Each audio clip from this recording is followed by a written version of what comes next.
Empowering minds and shaping futures, Lakshmi Narayana Arts and Science College, Mayanur offers top-notch education, experienced faculty, modern facilities and a vibrant campus life.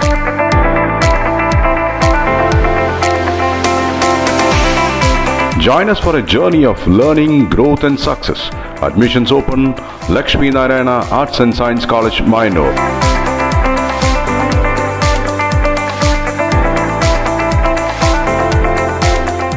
Palappuram Lakshmi Narayana Vidyaniketan senior secondary സ്കൂളിന്റെ സുവർണ jubilee ആഘോഷം കേന്ദ്ര petroleum പ്രകൃതിവാതക tourism സഹമന്ത്രി സുരേഷ് ഗോപി ഉദ്ഘാടനം ചെയ്തു.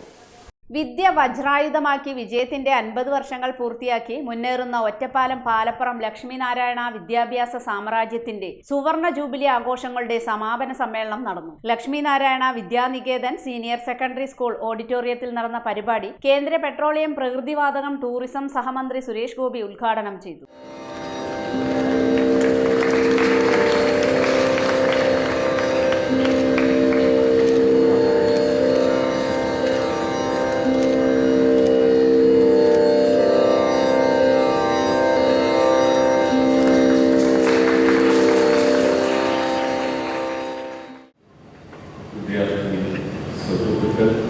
കുഞ്ഞു മക്കൾ എന്ന് വേണം പറയാം. എല്ലാ കുഞ്ഞുങ്ങളും മക്കളാണ്, ഭാരതത്തിൻ്റെ സ്വത്വമാണ്. എല്ലാവർക്കും നൽകിയ നമസ്കാരം. ഒരു ദീർഘമായ ഉദ്ഘാടന പ്രസംഗത്തിനില്ല, പ്രതീകാത്മകമായി ദൈവം തെളിയിച്ചുകൊണ്ടാണ് നടന്നു കഴിഞ്ഞിരിക്കുന്നു. 50 വർഷത്തെ പാരമ്പര്യം എന്ന് പറയുന്നത് ഒരു ചില്ലറ കാര്യമാണ്. 50 വർഷം എത്താൻ വേണ്ടി കിടക്കുന്ന സ്ഥാപനങ്ങൾ നമ്മുടെ രാജ്യത്തും നമ്മുടെ സംസ്ഥാനത്തും.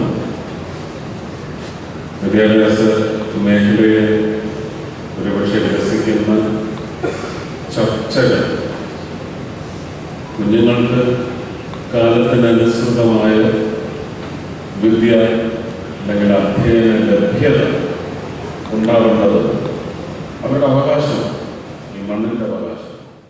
ലക്ഷ്മി നാരായണ വിദ്യാഭ്യാസ സ്ഥാപനങ്ങളുടെ ചെയർമാൻ കെ രാമകൃഷ്ണൻ അധ്യക്ഷത വഹിച്ചു. Ottapalam MLA advocate K Premkumar മുഖ്യ അതിഥിയായി. സാഹിത്യകാരനും സാംസ്കാരിക പ്രവർത്തകരുമായ അഡ്വക്കേറ്റ് PT നരേന്ദ്രമേനോൻ വിശിഷ്ട അതിഥിയായി പങ്കെടുത്തു. സ്ഥാപനങ്ങളുടെ മാനേജർ KR സന്ദീപ് നാരായണൻ സുവർണ ജൂബിലി അവലോകനവും ഭാവി പദ്ധതികളും അവതരിപ്പിച്ചു. മണ്ണൂർ രാജകുമാരനുണ്ണി, Pavithram Santhosh, PK Dileep Kumar, PK Sasikumar, Rashmi Baiju, N Pradeep, Lakshmi Narayana arts and science college principal professor K Gopalakrishnan എന്നിവർ പങ്കെടുത്ത് സംസാരിച്ചു. ചടങ്ങിൽ വിശിഷ്ട വ്യക്തിത്വങ്ങളെയും സ്ഥാപനത്തിന്റെ സഹയാത്രികരെയും വിരമിച്ച അധ്യാപക ജീവനക്കാരെയും വിവിധ മേഖലകളിൽ മികവ് തെളിയിച്ചവരെയും ആദരിച്ചു. പ്രളയത്തിൽ വീട് നഷ്ടപ്പെട്ട സ്ഥാപനത്തിലെ ജീവനക്കാരൻ ശിവദാസിന് മാനേജ്മെന്റ് നിർമ്മിച്ചു നൽകിയ വീടിന്റെ താക്കോൽ കൈമാറ്റവും ചടങ്ങിൽ നടന്നു. കേന്ദ്രമന്ത്രി സുരേഷ് ഗോപിയിൽ നിന്നും ശിവദാസ് താക്കോൽ സ്വീകരിച്ചു.